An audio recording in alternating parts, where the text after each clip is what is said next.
একজন বাবা কুরবানির হাটে অপমানিত হয়ে চোখের পানি লুকিয়ে বাড়ি ফিরলেন।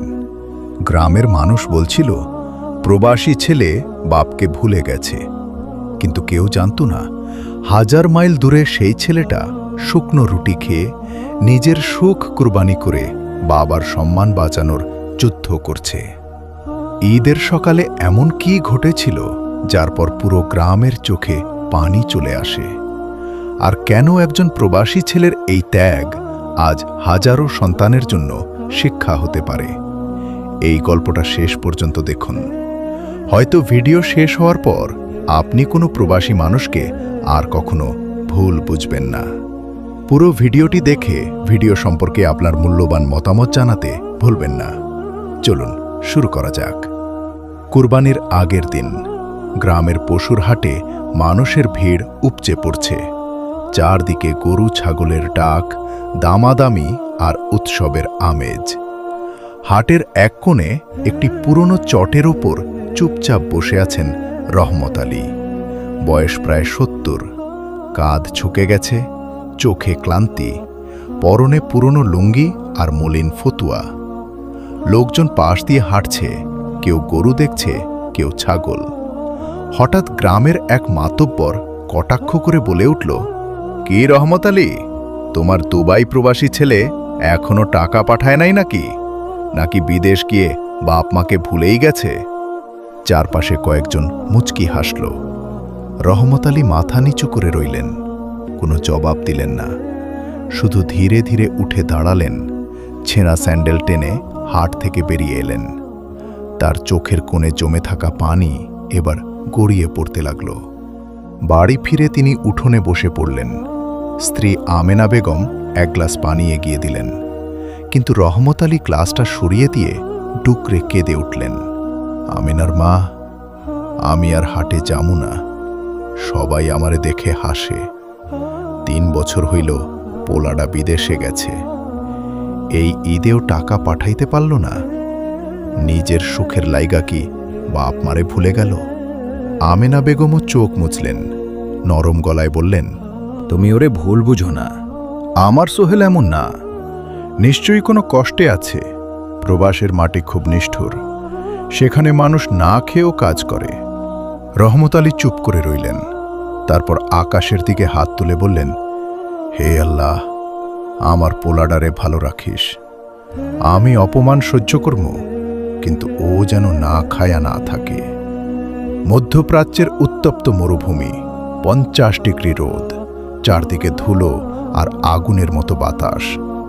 সোহেল কাঁধে ভারী লোহার রড নিয়ে হাঁটছে, গায়ের গেঞ্জি ঘামে ভিজে গেছে, হাতের তালু ফেটে ফোসকা পড়ে গেছে, চোখ দুটো লাল।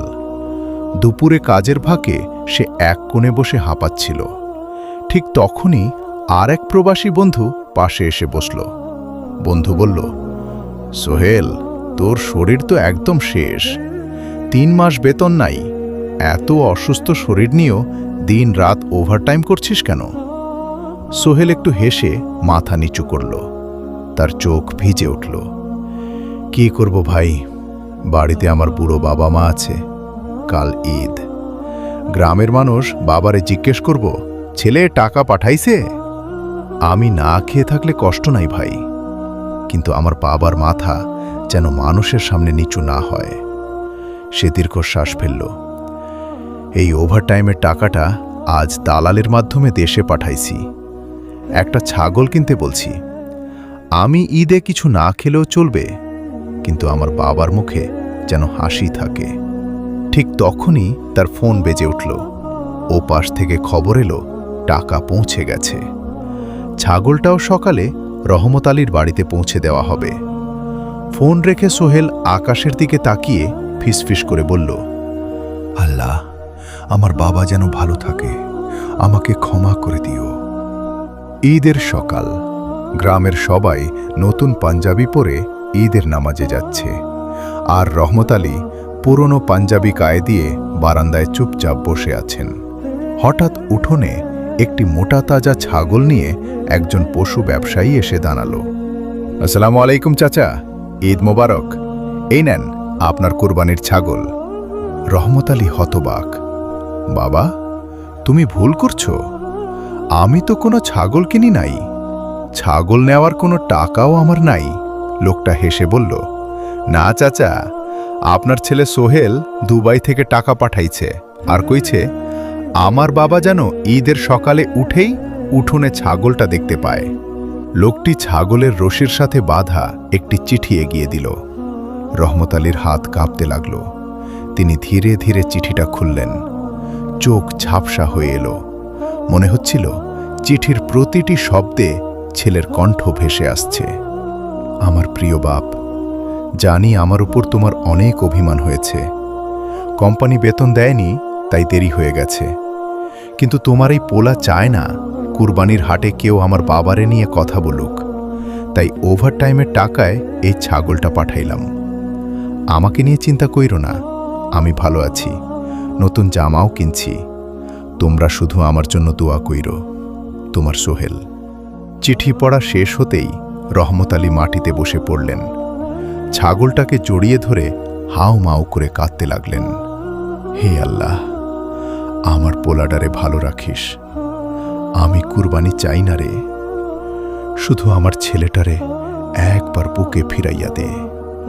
আমেনা বেগমও পাশে বসে কাঁদতে লাগলেন। সেই রাত দুবাই শহরের একটি ছোট অন্ধকার রুম। সোহেল একা বসে আছে। সামনে শুকনো রুটি আর এক গ্লাস পানি।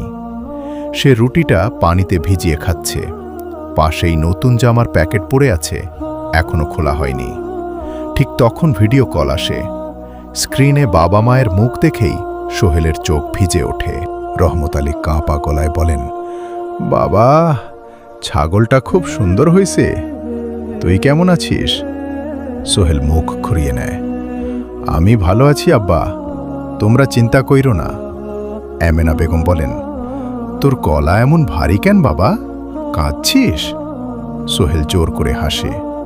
না আম্মা, একটু ঠান্ডা লাগছে। এরপর দ্রুত ফোন কেটে দেয়। ফোন বন্ধ করেই সে মুখ চেপে কেঁদে ওঠে, কারণ সে জানে এই ঈদেও তার বাড়ি ফেরা হলো না। এই ঈদেও বাবা মায়ের পাশে বসে খেতে পারল না। তার পাতে আজও শুকনো রুটি আর পানি। কিন্তু তাতে কি, বাবা তো নতুন পাঞ্জাবি পেয়েছে। বাবার উঠোনে তো কুরবানির ছাগল দাঁড়িয়ে আছে। সবচেয়ে বড় কথা, আজ গ্রামের কারো সামনে তার বাবার মাথা নিচু হয়নি। পরের দিন ভোর হতেই আবার ফোন আসে।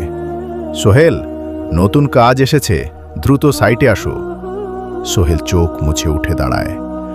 আবার রোদের নিচে রড কাঁধে নিয়ে হাঁটতে শুরু করে। আর দূরের সেই গ্রামে রহমত আলী ছেলের সে চিঠি বুকে নিয়ে বসে আছেন। তার চোখে এখন শুধু অপেক্ষা। কবে সেই ছেলে বাড়ি ফিরবে, কবে ঈদের সকালে নিজের হাতে কুরবানি করবে, আর কবে তিনি ছেলেকে বুকে জড়িয়ে ধরতে পারবেন। রাসূলুল্লাহ সাল্লাল্লাহু আলাইহি ওয়াসাল্লাম বলেছেন, কর্মের প্রতিদান নিয়তের ওপর নির্ভরশীল। সহিহ বুখারী। প্রবাসীরা নিজেদের সুখ কুরবানি করে পরিবারের মুখে হাসি ফোটায়। তাদের হাসির আড়ালে লুকিয়ে থাকে অসংখ্য না বলা কষ্ট। তাই আজই কোনো প্রবাসী আপনজনকে ফোন করুন, শুধু একবার জিজ্ঞেস করুন, তুমি কেমন আছো? আল্লাহ সকল প্রবাসী ভাইদের হেফাজত করুন, আমিন। প্রিয় দর্শক, এমন আরও হৃদয় ছোঁয়া, বাস্তবমুখী ও শিক্ষণীয় গল্প পেতে এখনই আমাদের চ্যানেলটি সাবস্ক্রাইব করুন। ভিডিওটি ভালো লাগলে অবশ্যই শেয়ার করে সবাইকে দেখার সুযোগ করে দিন। আর কমেন্ট করে জানিয়ে দিন আপনার মূল্যবান মতামত, কারণ আপনাদের একটি সুন্দর মন্তব্য আমাদের নতুন গল্প তৈরি করার অনুপ্রেরণা যোগায়। আমরা প্রতিটি গল্প অনেক ভালোবাসা, পরিশ্রম ও সময় দিয়ে তৈরি করি, যেন গল্পের ভেতরে আপনি বাস্তবতার ছোঁয়া খুঁজে পান। আবারও দেখা হবে নতুন কোনো গল্পে। সেই পর্যন্ত সবাই ভালো থাকবেন, সুস্থ থাকবেন। আল্লাহ হাফেজ।